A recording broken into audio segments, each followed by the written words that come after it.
pero el hecho de que esas cosas trasciendan hacia otros, principalmente a los medios de comunicación, eso pasa por una torpeza, tremenda torpeza. Estamos enlazados ahora telefónicamente con Pedro Yaranga, investigador Pedro Yaranga. Buenos días, Pedro. ¿Cómo está? ¿Qué tal? Buen día. Discúlpame. ¿Qué piensas de la denuncia sobre el supuesto seguimiento a periodistas por parte de miembros de inteligencia del ejército?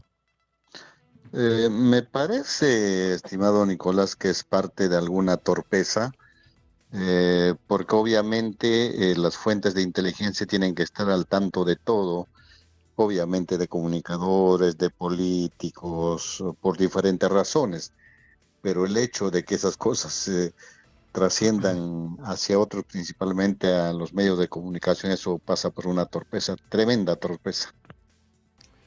Claro, porque una cosa es que tú realices una labor en el sentido con fines de inteligencia, de cuáles son los temas que van a impactar, que cuáles son los temas que los medios están presentando o investigando, pero otra cosa distinta es dedicar recursos a hacer seguimiento, vigilancia, investigación sobre sus vínculos familiares, sociales, sus entornos, ¿no? Así es, amedrentamiento. Es otra cosa, ¿no? El amedrentamiento sobre todo, ¿no?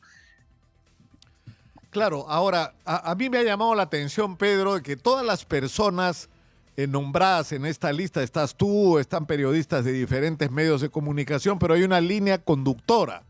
Todos en algún momento hemos revelado información o hemos sido críticos con respecto al manejo irregular de recursos del ejército, ¿no es cierto? A temas de esa índole, como lo que pasó, por ejemplo, el caso, recuerdo que fue notable, fue el uso de los fondos provenientes del alquiler del el Real Felipe, ¿no?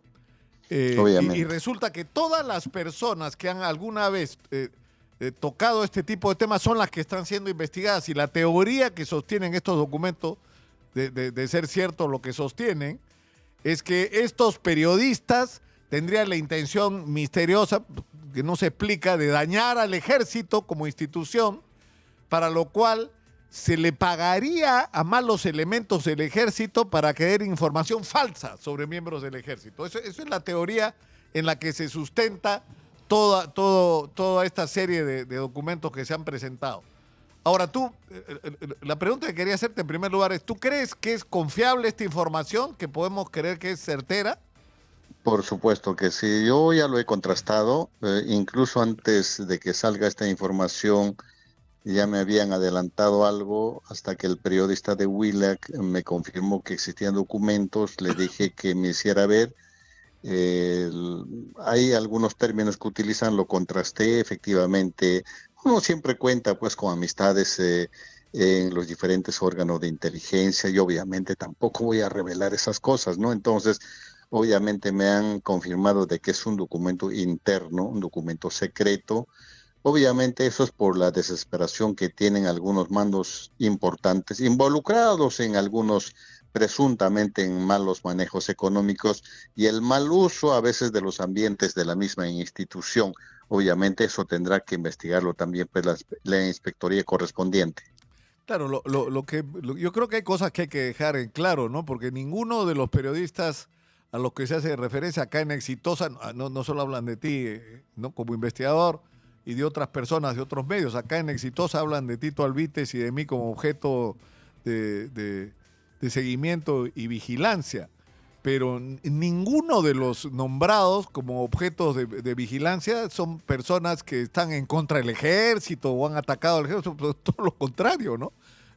Lo que se ha hecho es señalamientos muy puntuales, más bien a personas del ejército que no están siendo consecuentes con su institución. Es todo lo contrario. Es en defensa del ejército contra algunos malos elementos, ¿no? Obviamente, eso es totalmente cierto. O sea, ni tú, ni yo, ni los periodistas señalados estamos en contra de las Fuerzas Armadas. Yo tengo muy buenísimos amigos, tengo referencias de excelentes profesionales, de generales, por ejemplo, de diferentes armas, igual de la Policía Nacional, ahí no tengo ningún problema, ¿no? Entonces, pero el hecho de destinar un presupuesto que son los presupuestos de inteligencia, y más aún poner en riesgo a los agentes de inteligencia en estos trabajos, eso me da mucho que pensar porque finalmente se están utilizando casi a métodos un poco obsoletos. Por ejemplo, hacer esos reglaje personalmente. Entonces, fácilmente yo tengo cámaras en la puerta de mi casa, entonces cuando llega un carro, cuando llega una persona sospechosa, inmediatamente ya lo tengo marcado. Es decir, tranquilamente yo lo podría denunciar directamente a esa persona, ¿no? Claro. Ahora, lo que preocupa, Pedro, es que tenemos requerimientos por parte de la inteligencia en el Perú, ¿no es cierto? Que lamentablemente en la época de Montesinos estuvo muy pervertida, aunque esto ya venía desde antes, ¿no? O sea, no es que Vladimiro Montesinos inventó el chuponeo a periodistas y a políticos de oposición a quien estuviera en el gobierno. Pero lo cierto es que tenemos un problema con el BRAEM, tenemos un problema con Sendero Luminoso de Abimael Guzmán que sigue existiendo. No están cometiendo actos terroristas en este momento, pero son una organización que sigue significando una amenaza para la seguridad nacional porque no han renunciado a sus objetivos, ¿no es cierto? Tienes el problema del narcotráfico, tienes el problema de las organizaciones criminales internacionales que plantean un problema de seguridad nacional. Es decir, ahí deberían estar actuando, ¿no es cierto? Dándonos, produciendo información sobre quiénes son los líderes de estas organizaciones, qué es lo que están haciendo, qué es lo que se puede prever sobre su acción y qué medidas se pueden tomar para contrarrestarlos, ¿no? Obviamente, en algunos casos, por ejemplo, yo he tenido contactos con, obviamente, con gente que hace mucha inteligencia acerca del crimen organizado, narcotráfico, terrorismo. Muchas veces cruzamos información porque entenderás, estimado Nicolás, que en el camino a mí también me siembran mucho. O sea, una de las modalidades es sembrar falsa información, por ejemplo. Me envían una información hasta con fotografías, diciendo qué tal hecho ha pasado.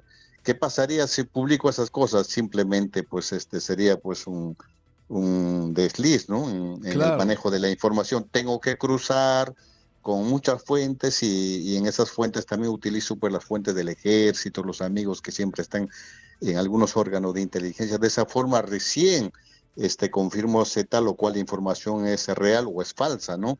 Y eso es común a veces trabajar de esa forma. Igual hago con los periodistas, ¿no?